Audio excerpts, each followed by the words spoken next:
Hey, today's lesson is on telos or thesis statements. So if you recall, so first we have our objective and our success criteria. I can write a thesis statement that contains a claim and forecasts my essay. So we're going to write that right here. I can, and you should write this in your packet as well, write a thesis statement that contains a claim and forecasts my essay.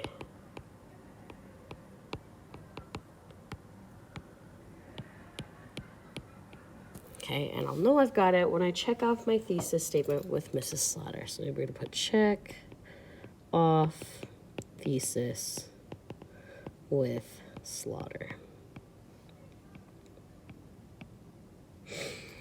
So let's start with reviewing telos. If you guys recall, at the beginning of this unit, we talked about Aristotle's rhetorical situation.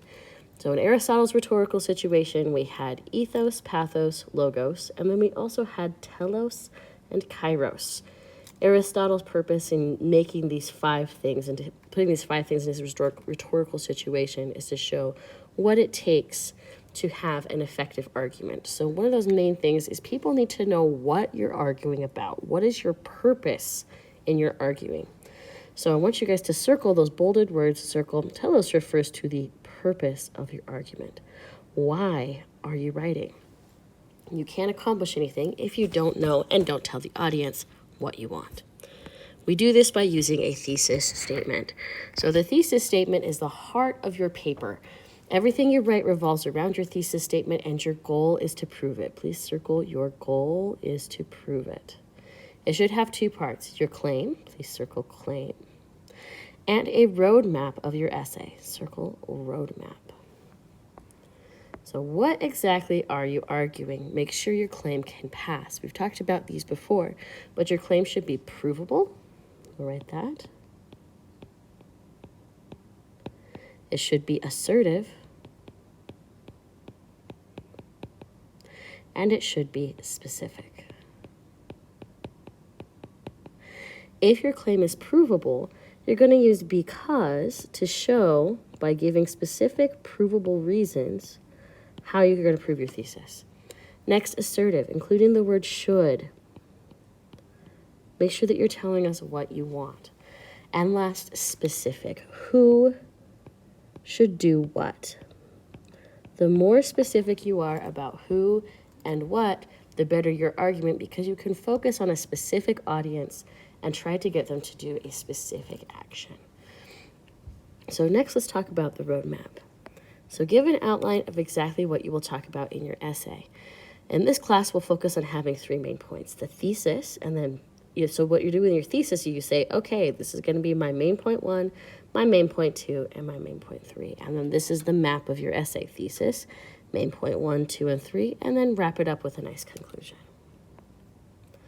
You don't want your essay to be a surprise journey. You want it to be clearly directed, and we know what step you're at along the way. So here we have a sentence frame for a thesis statement. People, government, etc. should action because reason 1, reason 2, and reason 3. You see, I've included this thesis statement, and you could use the second one as well. The first one is a little bit better because it includes a specific group of people, right? So if you can't remember how to write a thesis statement, just, you have that right there. You just have to fill in the blanks. So, we're not doing this part. Okay, so that's it for today's note-taking. Now we're going to look at applying what we've done. So I'm going to show you how to do the first one of this worksheet that you see on page 35. This is in the 10th grade packet. If you are in the 9th grade, then this worksheet is actually going to be, I believe, on page 33 and 34, just one page earlier.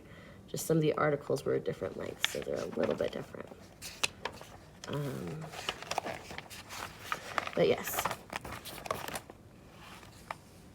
Oh, sorry, it's 35 and 36. It's if you're in the 10th grade packet. It's 34 and 35 if you're in the 9th grade packet. So pretty similar. All right, so people, government, etc. should action because reason 1, reason 2, reason 3. Let's read these topic sentences. So if you were writing an essay, this would be the first sentence of each of your body paragraphs. Animal testing is cruel and inhumane. Animal tests do not reliably predict results in human beings. Alternative testing methods now exist that can replace the need for animals. So since I've got these 3 claims, and they're okay claims. They're not the most fantastic of claims, but I've got 3 claims, okay? I'm going to write a thesis statement that ties each of these here. Reason 1, reason 2, and reason 3. So first, I want to look at some keywords. So I think the most keyword here from this is inhumane. Then probably it does not reliably predict results. And then last, we have alternative testing. So I'm going to use those 3 words at the end of my sentence. Now I have to think, what people do I want to take an action about this? Am I going to argue that the U.S. government should take an action about this? Am I going to argue that Congress should do something about it?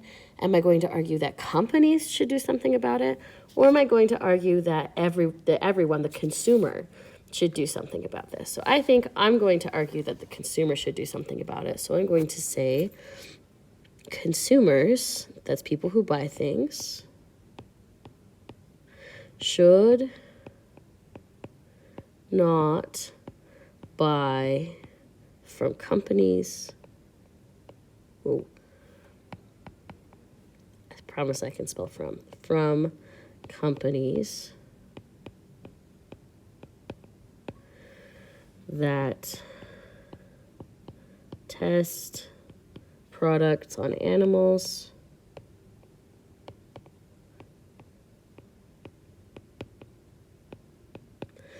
because it's inhumane,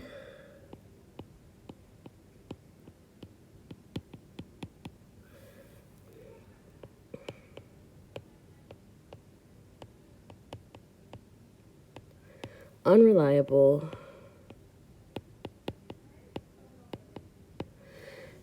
and alternative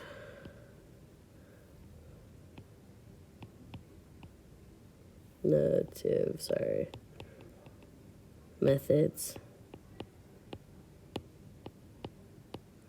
exist. Right, so you see how I tied those 3 topic sentences to my thesis statement. This is like a thread weaving through your paper that you're constantly coming back to that kind of just sews everything together nicely and makes sure that your paper stays focused on a specific topic and your reader knows exactly what you're trying to get out of them. So for the next 2, you're welcome to get help on the next one. Work with a partner, work with a small group.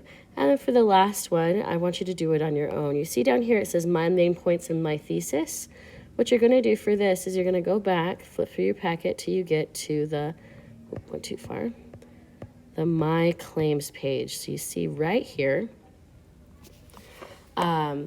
we've got text 1, text 2, and then the article you found. So I helped you to find an article in Gale Online. That's the article you found, and then the other 2 texts are two of the 3 articles that you should have annotated in this packet. Now, if you've annotated, this is pretty easy because what you can do is you just have to go back. So, for example, here I have a text. Let's say that let's say that I want to talk about religious establishment in my essay. Okay, so I want to say public schools cannot lead children prepare in prayer, right? So here, like, let's say that I want to bring in the idea that if schools can't lead in prayer, they can't ban books,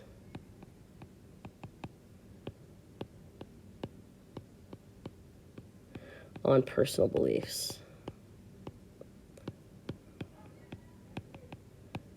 Okay, so let's say that I've annotated that beforehand. I'm going to take that public schools cannot lead children in prayer, I write it right here. Public cannot lead children in prayer.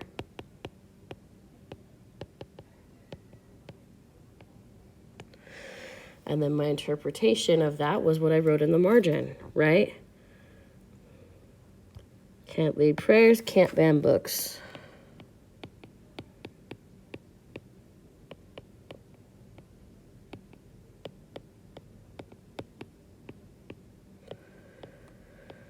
So if you want to ignore these and just find another piece of evidence that goes along with this idea, you're welcome to do that and make a claim based on that as well. But the idea is you write the thing you highlighted here, you write your annotation here, and then you make a claim based on that. Then at the end, you're going to put those 3 claims together and make your main claim or your thesis statement. You can also take those 3 claims and put them in the chart at the bottom of that thesis statement practice. So with that said, your My Claims page is due before Thanksgiving break. Make sure that you show it to me so that you can get points. It is going to be worth 10 assessment points, because this is to help you prepare for your essay. This contains basically most of the information that you need to write your essay. So I really want you to make sure that you get it done, and I want it to be done correctly. So come check off your My Claims